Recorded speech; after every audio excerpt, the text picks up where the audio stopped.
What is up, my Lorcana Goons? Welcome back to the Lorcana Goons channel. My name is Kevin, and in this video we're gonna go over some new decks from URSULA'S Return, which premiered this weekend. So if you're watching this, we're already in the first official week of the new URSULA'S Return set 4 format for Lorcana. So I do want to go over some 5 decks that I think are going to be good starting today and this weekend, so on and so forth. And I want to go over the best 5 decks from Into the Inklands format, which we just finished, as a small retrospective to kind of remind ourselves of how the overall experience was. So if you like this content, remember to like, comment, and subscribe if you are a Lorcana Goon, because it does support the channel. But can you believe already that it's been over 2 to 3 months since Inklands premiered and we were introduced to new locations, new legendaries in the game, and a wide variance in the meta, especially coming from Rise of the Floodborn format where we were only playing Ruby Amethyst constantly. Into the Inklands format basically made a bunch of other colors playable. We saw Emerald Steel become relevant, like super duper relevant actually.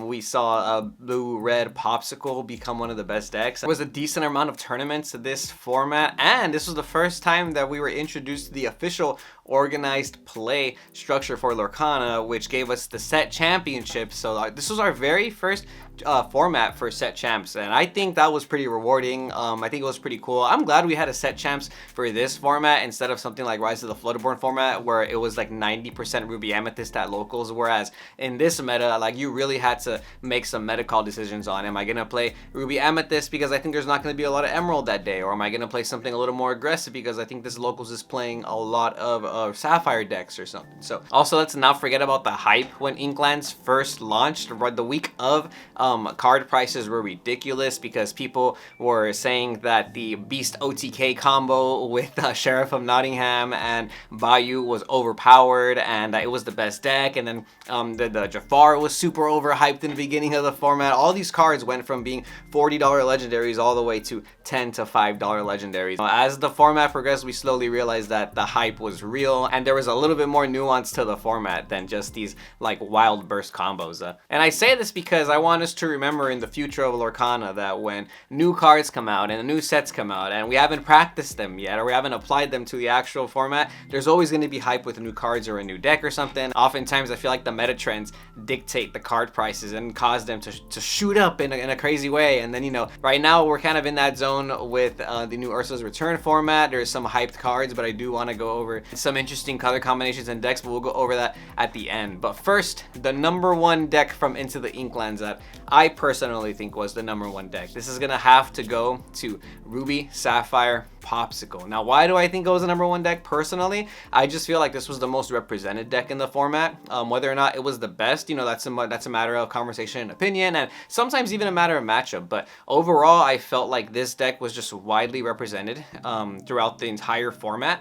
It took a little bit of time, around like maybe a couple weeks, for people to kind of pick it back up and start realizing that, wow, you can utilize cards like Lucky Dime and McDuck Manor and stuff like that, and to basically ensure like a win condition against a lot of other decks that you didn't have before in the Rise of the Floodborn format. So as time went on, Ruby Sapphire became the most represented deck at locals, in my opinion, and a lot of these online tournaments. Shout out Taya Beastie and Pavel, by the way, for Pixelborn and the pack tournaments. But Ruby Sapphire was just extremely represented in those huge tournaments, and it felt like that deck had one of the better options in terms of matchups for the meta. So the reason I really like this deck is because, and I say it's like #1, is because going first or going second against almost any matchup, even those matchups that feel like unwinnable, like the aggro Emerald Amethyst matchup, sometimes you can really just curve out really nicely by going 1 jump ahead, Fishbone, into another 1 jump ahead on the same turn 3, and then by turn 4 or 5, you can start digging for like Be Prepared, Medusa, you know, and you just have those power cards in the deck. And in my opinion, especially from my experience and seeing people play it, the deck does have bad matchups, but it also seems like it has one of the best comeback abilities in the entire format. Especially going second, being able to ramp Ink kind of helps you combat the whole going second thing in Lorcana. So I do like the deck a lot. It has plenty of flaws, you know, don't get me wrong, but I feel like I've seen this deck go undefeated in Swiss like way too many times, and then it does feel kind of lucky when you top deck cards. You know, it feels like a deck that top decks the right cards, but it just has so many power cards that like I just feel like that deck out of all the decks from this format is for sure a tournament winning deck, if not the best deck, next to this next deck that I'm going to go over, which is Emerald Steel Discard. Now this, I feel like the only reason this deck wasn't the dominating deck the whole format was because everyone was so hyped up on this Beast Relentless, like Sheriff Nottingham Bayou combos when it came to Emerald Steel, like the new way to play Emerald Steel. And it took a little bit for these Emerald Steel goons to really shine and really start clearing some builds. Ruby Amethyst was obviously really popular this format as well, because like I said, it was the best deck of Rise of the Floodborn format. So naturally, a lot of players who had it last format were going to play it this format too. And in general, the hardest matchup for Ruby Amethyst is Emerald, and I feel like that is where the need to play Emerald kind of came out of this format. Like so many players using Ruby Amethyst either on online tournaments or locals, you kind of drew out a lot of the Emerald in people to be like, you know what, I have to play something that's going to hard combat that. And I feel like Emerald Steel just did it in one of the best ways, comboing off Merfolk, Flynn, Prince John, just made the deck so much more powerful. We got Merfolk this set, which was a 1-cost character that lets you quest for 2. It's even better than stuff like Lilo and Maleficent, because Merfolk is pretty much always gonna get a resource from your opponent by making them discard a card, whereas something like Lilo or Maleficent, all it does is deal 1 damage if they challenge it, whereas the Merfolk, they're gonna have to discard an entire card to get rid of it. And not only that, they gave us Ursula Deceiver of All for Emerald. We got Ursula Deceiver to get rid of pesky songs in the opponent's hand. This deck, this color, Emerald in general and Emerald Steel, dictated the meta so heavy that it caused deck building trends. Emerald in general caused players to cut out certain copies of songs in their deck. We started seeing Ruby Amethyst players not play 4 Be Prepared this format anymore, and a lot of it was because there were so many Emerald decks, whether it be Emerald Steel or Emerald Amethyst, that were running around using Ursula to get cards get songs out of the hand. It was so consistent. And then once your opponent starts playing their cards from their hand to ensure that you don't get value from your Prince John, you can start using cards like Storm Rage On, Strength of a Raging Goon. You could use Smash, you could use Baboom, you could use a lot of these cards for the removal once your opponent has laid their cards out on the field. And oftentimes your opponent stops inking by 4 or 5 ink because of the way the game plays out, and you're able to capitalize on that by playing follow-up cards like Robin Hood, Sad Beast. We got Friar Tuck. We got so much support for Emerald and the discard engine itself that it made Emerald Steel one of the most consistent decks of the format, I think. And you know, if you're playing against the right matchup and your opponent cannot out double Merfolk, triple Merfolk, you know, in some cases, then they're gonna lose by like turn 4. But next up, number 3 on this list, I want to go over Ruby Amethyst. Ruby Amethyst, in my opinion, gets number 3 on this list. Very popular, like I was saying, hugely represented at locals. Online, I feel like the representation definitely declined. In real life, though, a lot of Ruby Amethyst deck still very popular. We saw people playing Maleficent Dragon at first in the beginning of the format, and then towards the end, we saw no Maleficent Dragon. We started seeing people play Scar. We started seeing, you know, less Tremaines and more Medusas because of the demand of the format. Even, like I said, less Be Prepareds, not 4. So it was a very interesting format for Ruby Amethyst. It started off playing Jimbo Hawkins and Locations in the beginning, and then people realized that Maui's Fishhook and Crab are just really good, and those out that. And then towards the end of the format, we started playing Minnie Mouse Surfer again, because you needed to be faster than the Ruby Sapphire decks.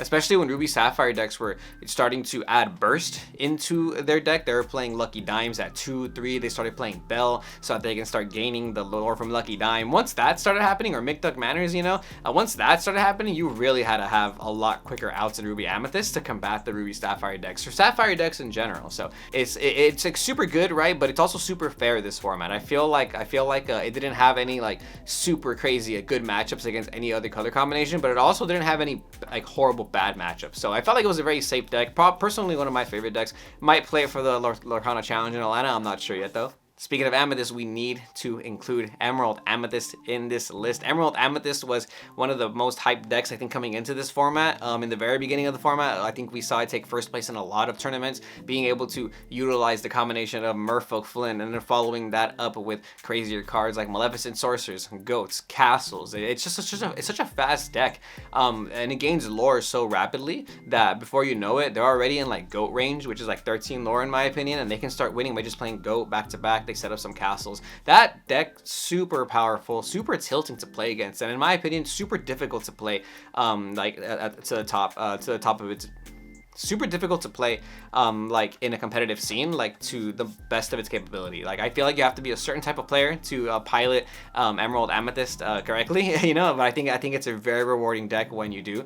I love cards like Cloud Kicker. It makes the Emerald package so much better, and then being able to use cards in the Amethyst package in combination of that ensures you that you're going to be able to draw cards. And everyone loves using Friends on the other side twice, right? Using Ursula, Deceiver of All, to be able to sing Sudden Chill twice, or seeing Friends on the other side twice, is actually just insane. So there's no way that's ever like a bad play. So that deck for sure in the top 5 this format. I'd have to recognize I think it's super powerful, and I think it gets even better in Ursula's Return. And number 5 on this list is gonna go to Amber Steel. Whether it be your flutes, your pride lands, your lanterns, however you wanted to pilot it, I think Amber Steel is for sure a solid deck color combination. The reason I kind of keep them all together is because they kind of play the same, really just depending on if you're playing flute or pride lands. The pride lands version was a little cool for a minute, but it kind of died down. I don't think that was my favorite. Personally though, I think flutes were really the way towards the end of the format, especially. It makes your matchup with Ruby Sapphire a lot more winnable, because that matchup with Amber Steel is super hard. But the more people play Emerald in the format, the more decks like Amber Steel shine. So I feel like it was like a deck that was used as a meta call sometimes. If you felt like you're gonna run to a lot of Emerald in that tournament, you can play something like Amber Steel and you'll have like a very good meta call. And overall, using a Whole New World is just really good. We were introduced to Robin Hood, Champion of Sherwood, this format, so now you have another target to be able to shift Sing Whole New World with, which is just awesome because you can now use the Queen Goons or the Robin Hood Goons to start off your turn 1, and then turn 2 and 3, your opponent has to wonder, do they have a shift character for Whole New World? And when you do, it's super rewarding. So being able to utilize Robin Hood and Amber Steel, I think went a long way this format. Whole New World decks are just good, and Ariel lets you sing Whole New World for free, so I don't think that's ever really going to be bad, right? Definitely want to go over some honorable mentions real quick though. Got to give a shout out to all the Sapphire Steel players and,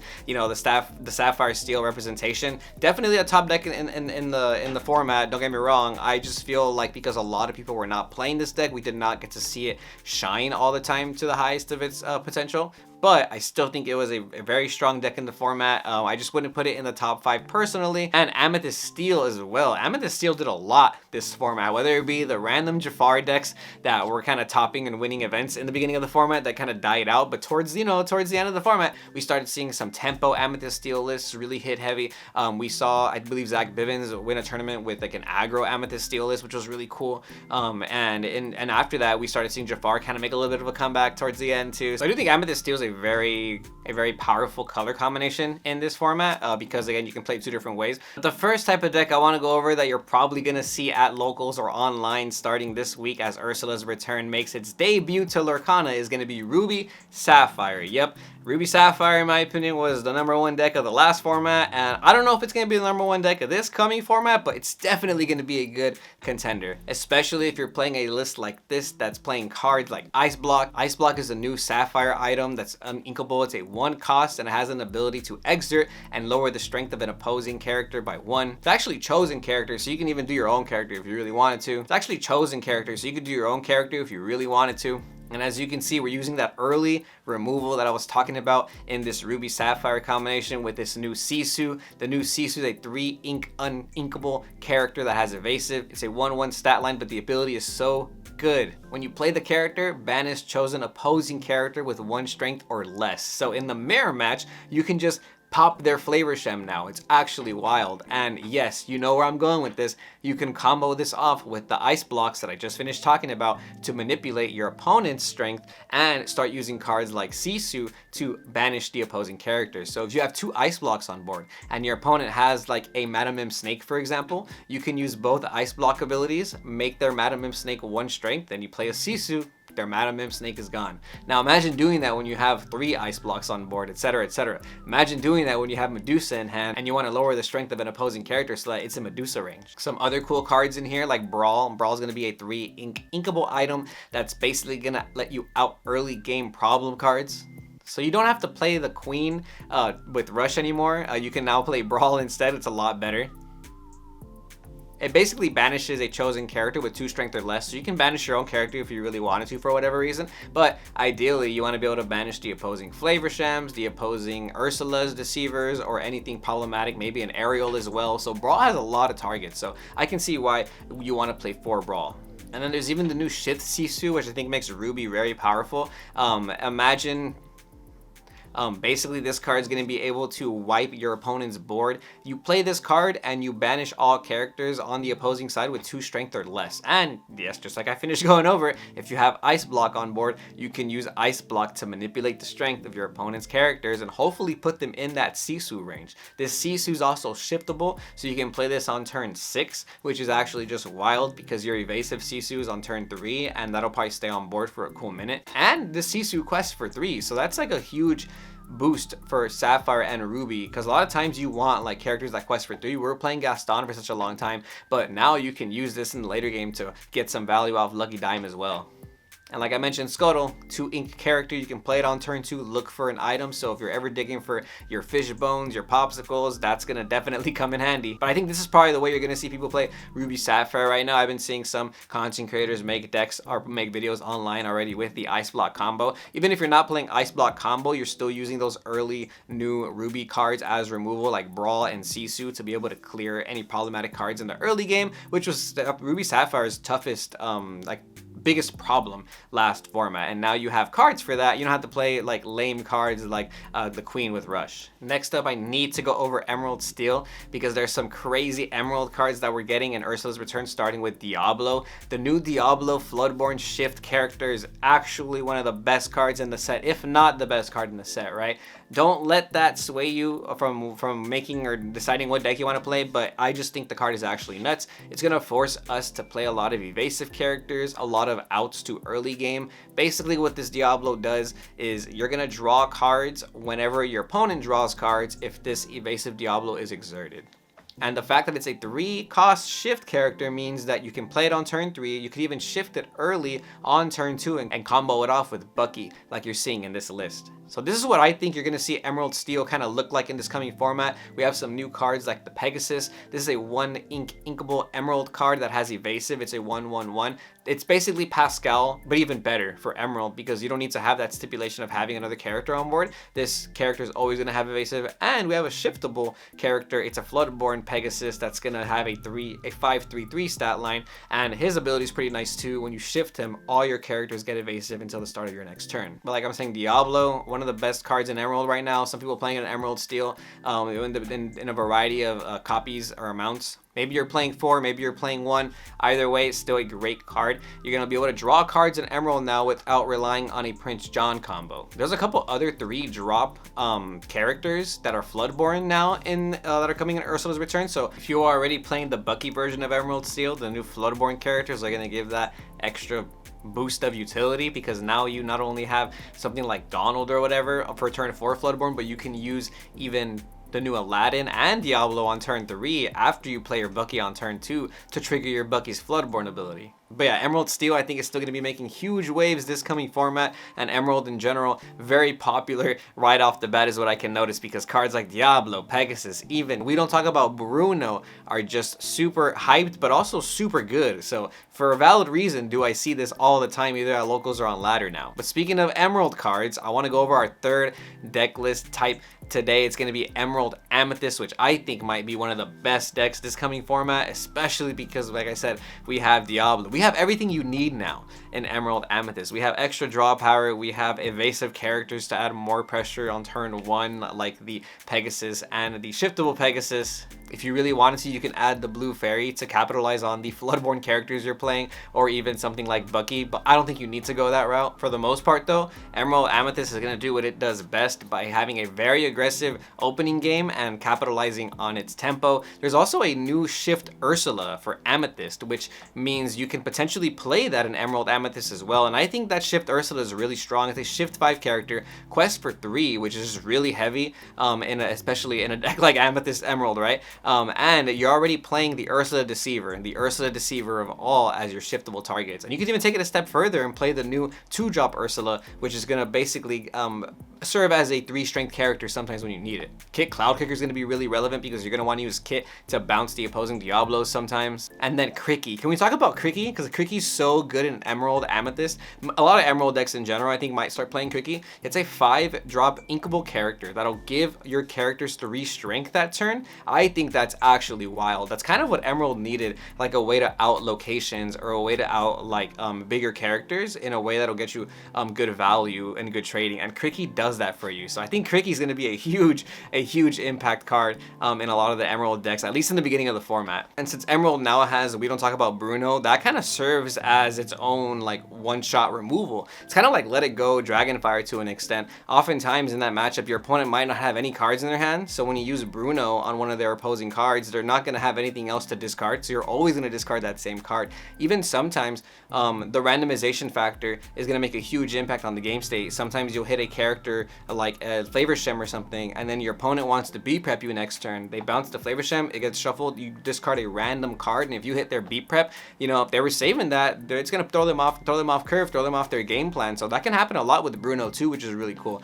And Emerald Amethyst kind of needed like an out to some of these big characters, like a one-shot out, right? Now I know I've been talking about a lot of Emerald decks in this video, but I think the power boost that Emerald received in Ursula's return is actually just so exponential that it might be one of the best colors this format, if not the most widely represented. And this next deck is a deck that I want to make a whole video on because I just love the color combination so much right now, and that's going to be Emerald Amber. I think Emerald Amber is going to make huge waves this format because now we have cards like Muses, which is going to be able to bounce opposing characters that have 2 strength or less whenever you play a song. You have so many song targets with Ariel now. We have cards like Look at This Family, which are going to add consistency to your deck. You can use cards like Under the Sea in this deck, which is basically a board wipe for Emerald, especially if you're combining it with cards like Kita, which are going to lower the strength of the opposing characters by 3. And Under the Sea is only going to basically remove cards on the board that have 2 strength or less. And with Kita, the opposing characters are going to lose 3 strength. You can combine Painting the Roses red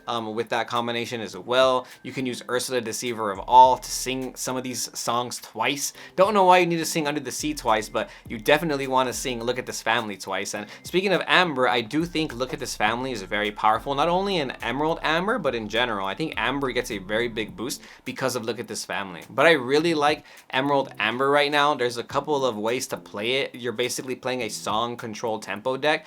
Muses lets you bounce either a card on your field or your opponent's field. So one of the best plays to do is like Painting the Roses red on Ursula, lower the strength of the opposing characters. You draw 2 cards. You can bounce 2 different cards with Muses now. Sometimes you bounce back your own Ariel, your own Ursula, and you basically play it again to ready it. You could use, and you're always finding songs in this deck with Ariel. There's so many. You have the Sudden Chills, you have the Brunos, you have so many targets to find off of Ariel. I feel like Ariel doesn't really miss that often in this deck, so I really like this deck. Look out for this deck. Don't know if you need to play certain cards like Diablo in this deck, but Diablo's just good, right? So maybe you can play it in almost every deck. But Emerald Amber for sure, you're gonna see at your locals online very soon. I think this color combination is really good, man. There's something about it. Obviously the Emerald colors lose to Steel, so we have to take Steel into consideration in this format, which is why I want to go over these new Amber Steel lists that I've been seeing, which I've been capitalizing on playing cards like Phil, which is a 4 ink character that is going to be able to quest for 2. He gives all your heroes Challenger +1, and whenever you play a hero, you gain an extra lore. So if you have a Phil on board and you start playing any hero, I didn't know if you guys knew this, but princesses are apparently heroes too in Lorcana. So you can play Ariel, Rapunzel, Cinderella, and you start gaining lore every single time you play it. If you play 2 Phil, you're gaining 2 lore every time, baby. That's almost better than flutes. So I don't know if we need to play flute anymore. Who knows? But in general, this Phil card is doing a lot. Giving your cards like Rapunzel and even the new Ursula Vanessa card 2 strength instead of 1. It's gonna go a long way. So I think Phil definitely gonna add a lot of power to the Amber Steel list. In general, you want to play cards with early removal because of how much people are playing Emerald right now. So obviously, Amber Steel can play that to Stormray John, Strength of Raging Fire. Rockstar Stitch might make a comeback this format because if you're using Phil with Rockstar Stitch and 1-drops, you're going to be able to draw every time you play a 1-drop and gain lore every single time. And Ursula Vanessa is gonna let you sing cards like Along Came Zeus on turn 3. And I think that's pretty strong. I like the ability of Ursula Vanessa, a singer 4. Like I said, you can sing Zeus. I like Look at This Family. I think it's really good in Amber, even in a deck like Amber Steel, because it's a card that kind of reads, hey, add Rapunzel or Surfer Stitch or a Beast to your hand. And I like the ability, I like the curve of going Ursula Vanessa into Ariel, because you can combo off some of your songs that you need to sing. And then after that, you can dig for Look at This Family and use both your Ariel and your Ursula to, you know, sing together song. What's cool about Amber Steel now is that, last format at least, you would play Cindy turn 1, and if your opponent had an out to Cindy, then turn 2, you could maybe play Sami, but you weren't able to sing your songs like Strength of a Raging Fire, Let the Storm Rage On anymore, like with your Cindy was able to. But now on turn 2, you can play Ursula Vanessa, and if your opponent doesn't have an out to the Ursula Vanessa, then you're gonna still be able to sing your Let the Storm Rage On or Strength of a Raging Goons, which is kind of nice too. So I think that gives it a decent boost. And overall, you can still play Whole New World in this deck. So I feel like that's never going to be bad, right? So a Whole New World deck, still very relevant this format. Look out for Amber Steel. I think it's still going to be one of the best decks this format. And last, I want to go over what I think is going to be a pretty powerful deck. I think Amber Ruby gets a big boost this format. We have characters that come into the field with damage on them, like the new Mulan or this new Beast in Ruby. So that means you have way more Rapunzel targets. And we have a new character that's going to let you heal your characters and draw a card at the same time. And we have Julieta Madrigal, which is going to heal your cards and draw a card. Extra draw power, I think, in Ruby Amber, it was not only needed, but the ability to heal your characters and draw a card at the same time, definitely nice, because you're going to be able to use your Mulan to the fullest potential. It's going to be a 1 cost 2/3, or you're going to be able to heal your Mother Gothel and be able to capitalize on its 3 strength earlier or more consistently than you would have been able to do it last format. I'm not sure if you still play Mufasa in this color combination, because now we have a lot of songs that you can dig for. Like I said, you can play Look at This Family as well in this deck, and I think if you're playing cards like Ursula Vanessa, I've been testing this deck out personally, and I think there's actually some type of like decent playability with turn 2 Ursula Vanessa, and then later on turn 3 you can sing Be King Undisputed. You know, I think that's kind of nice, right? But in general, there's just so many supporting cards for this color combination that whether it be with Mufasa or not, somewhere along the lines there's gonna be a good Ruby Amber deck this format for sure. I haven't been cooking that much, so I don't know what the best list is going to be. This is kind of list that I'm working with, but I'm sure there's a Mufasa version as well that probably has a lot more synergy. But just again, being able to heal your characters and draw, so you get a double whammy off of those characters. That synergy is just super powerful. So I do think we're going to see Ruby Amber do a lot this format. And like I said, especially being able to even do certain combos with Painting the Roses Red and Sisu, or even Kita and the new Shith Sisu, you know, to combo those off and have some extra removal. Ruby for sure has got a huge power boost this format, and so did Emerald. And I want to even say I'm surprised that there's not a lot of Ruby Emerald being built, because those two colors just got a big power boost, right? Real quick, I do want to go over an honorable mention to, obviously, Sapphire Steel. Honorable mention to you guys. I feel like I'm not sure where this deck is going to go, because there's so many ways it can go. That's why I don't really have like super much detail to talk about this, or like how I feel about it. But in general, I do think this deck is going to be played. It's a great color combination, and now that we have the new Ward Ariel, maybe there's a scenario where you play to win this way. I've been losing to a Sapphire Steel deck on ladder that plays Lucky Dime, the new Ariel, and it'll basically put you on a 3-turn clock, because you can Lucky Dime, gain 5 lore off your Ariel, and then by the 3rd turn you can gain 5 and 10. So it's just kind of crazy actually. So maybe that's the way you play Sapphire Steel. And you'll notice I didn't include Ruby Amethyst in this top 5 list too much, because I don't know how good Ruby Amethyst is going to be this format. I've been playing it on Pixelboard and I've been getting slapped around. There's so much Emerald,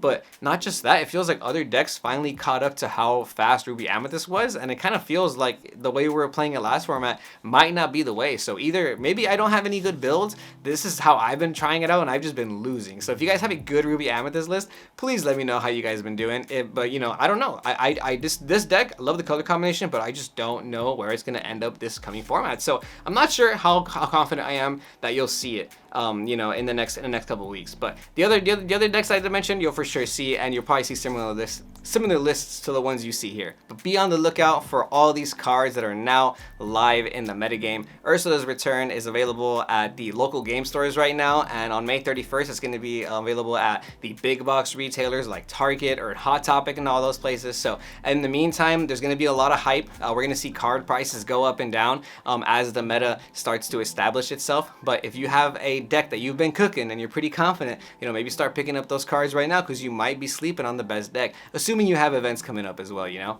But like I said, be on the lookout for these new Emerald cards that are going to be able to draw cards, discard more from your hand. Sapphire, even more consistent. You can now search for items. Ruby, more removal in the early game. Steel is going to be able to give you a run for your money with extra item removal and some extra passive lore. Amber, you can sing more with Amber. Who would have thought? Amethyst, don't know where Amethyst is going to be towards the end of this format, but hey, that new card that lets you draw 5 might not be too bad. There's also some like Emerald Amethyst players that are playing Jafar with that deck, so I think that's kind of interesting as well. I am curious to see what's going to happen in this first weekend of tournaments and where the format's going to go. We also have a set championship this format too, so you guys got to start preparing for that. And if you're going to the Lorcana Challenge in Atlanta, you can play side events, and the side events are going to be Ursula's Return format as well. So be sure to practice this new format if you're going to be going to the first Lorcana Challenge in Atlanta, which is not the new format. The main event is going to be Inklands format still, but all the side events, they're going to be this new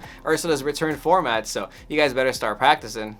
I am curious to see what's going to win the first Lorcana Challenge ever, but we are going to have more Lorcana Challenge events with this Ursula's Return format, so I really want to see what that meta is going to be like. But until then, remember to stay tuned to Lorcana Goons. My name is Kevin. Like, comment, and subscribe if you are a Lorcana Goon and you like this content, and we'll see you Goons next time.